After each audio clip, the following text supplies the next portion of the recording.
पाप का गुरु कौन? एक पंडित जी कई वर्षों तक काशी में शास्त्रों का अध्ययन करने के बाद गांव लौटे। पूरे गांव में उनकी शोहरत हुई कि काशी से शिक्षित होकर आए हैं और धर्म से जुड़े किसी भी पहेली को सुलझा सकते हैं। उनकी शोहरत सुनकर एक किसान उनके पास आया और उसने पूछ लिया, पंडित जी आप हमें यह बताइए कि पाप का गुरु कौन है? प्रश्न सुनकर पंडित जी के कान खड़े हो गए। उन्होंने धर्म व आध्यात्मिक गुरु तो सुने थे, लेकिन पाप का भी गुरु होता है यह उनकी समझ और ज्ञान के बाहर था। पंडित जी को लगा कि उनका अध्ययन अभी अधूरा रह गया है। वह फिर काशी लौटे, अनेक गुरुओं से मिले, लेकिन उन्हें किसान के सवाल का जवाब नहीं मिला।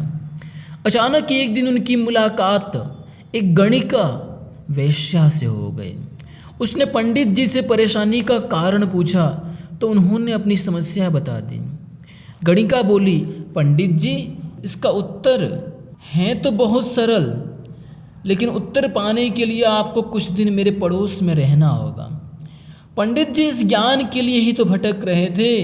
वह तुरंत तैयार हो गए। गणिका ने अपने पास ही उनके रहने की अलग से व्यवस्था कर दी। पंडित जी किसी के हाथ का बना खाना नहीं खाते थे। अपने नियम आचार और धर्म परंपरा के कट्टर अनुयायी थे। गणिका के घर में रहकर अपने हाथ से खाना बनाते खाते कुछ दिन तो बड़े आराम से बीते, लेकिन सवाल का जवाब अब तक नहीं मिला।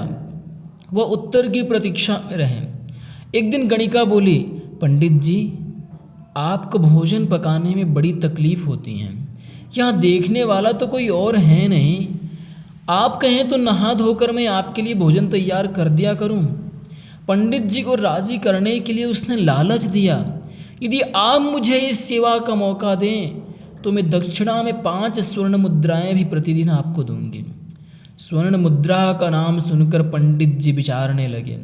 पका पकाया भोजन और साथ में सोने के सिक्के भी, अर्थात दोनों हाथों में लड्डू।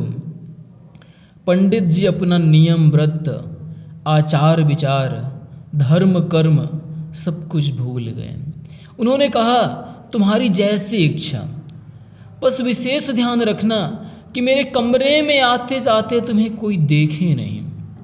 पहले ही दिन कई प्रकार के पकवान बनाकर उसने पंडित जी के सामने परोस दिया, पर ज्यों ही पंडित जी ने खाना चाहा उसने सामने से परोसी हुई थाली खींच ली।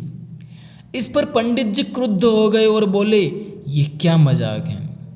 गणिका ने कहा, ये मजाक नहीं है पंडित जी, यह तो आपके प्रश्न का उत्तर है।